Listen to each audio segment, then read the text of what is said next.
Your ego will cost you millions of dollars. My ego and estimation has cost me over 8 figures because I thought I had the Midas touch and I bought a complex and I bought this or whatever, and you were rocking and rolling like, right? You know, you start making 100, 200, 300,000 a month, you think you're cool. Not really cool if you make a couple of wrong decisions. I have a couple of apartment complexes that I didn't know what I was doing. I didn't do the due diligence. I just wanted to close. I had the 25% down. I thought I knew what I was doing, whether it was property management or bed bugs or boilers or windows or parking lot or removing a swimming pool. I lost $1.3 million on a transaction that you asked about, a creative transaction once. I bought a 70-plex. And what I did was, it was a bankruptcy, Bank of America. I had to buy a 70-plex, a 6-plex, 4-plex, 9-plex, and I had to buy the whole thing or the bank wouldn't give it to me. All I wanted was that 70-plex. My ego got in the way, and I got it done because I flipped all the pieces I didn't want, kept the piece I wanted. And imagine this, I bought 70 units. They had a $4 million loan on that asset. I bought it for half that. I'm King Kong, right? It's cool.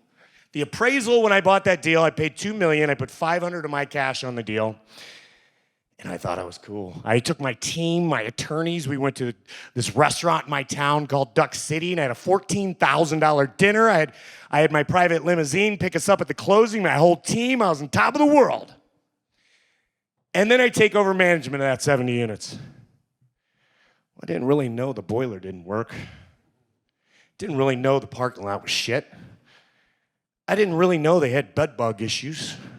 I didn't really know I had tenants that hung Burmese, they were Burmese tenants, and they hung fish on the lines where they did their laundry. I didn't really do the due diligence to know that they didn't really like the washer and dryer. You know, you can make a lot of money in washing and dryers at apartments, right? But they like to wash their clothes in their bathtubs. Well, I didn't know that. Nobody told me that. Because my ego made me not do the due diligence that I needed to do. All I saw was it appraised for $3 million, I put 2 down, and I only owed 1.5. And I struggled with that property for several years because I had so many parts and so many parts of my life. I didn't go all in on real estate. And honestly, I started making $1 million a year by the age of 30. So I was like, I could cover it. So the property's losing a couple of bucks. Long story short, I gave that, I've never given anything back, but I'm saying when I gave that up on that deal, it was 3 years later, I lost $1.35 million on that transaction. Let that sink in. I bought a property for half what the previous owner had into it, and I still fucked up. And I knew what I was doing. At that point, I had 600 or 700 apartments. I thought I was cool, right? Due diligence is important. I do more due diligence now than I've ever seen because I know this. I am never the smartest guy in the room, and if I am, I will get in the different rooms. So be careful with your ego.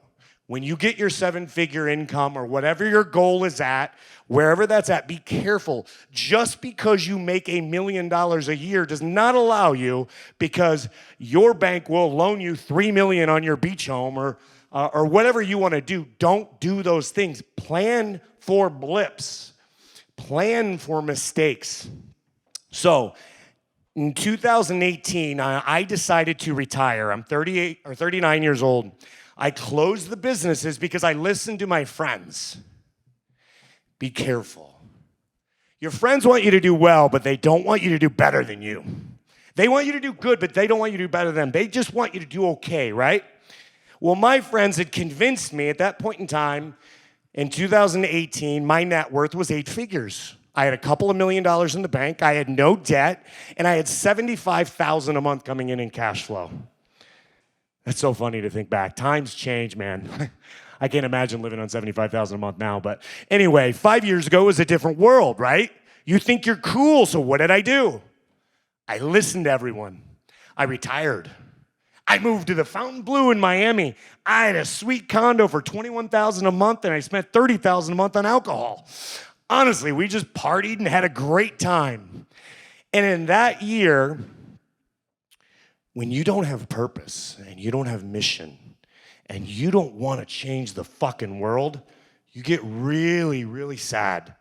and you do things that you wouldn't normally do. And you get really in a different space. Read a book called The Gap and the Gain by one of my coaches, is Dan Sullivan, was strategic coach. And I let that go on for about 3 years. Why?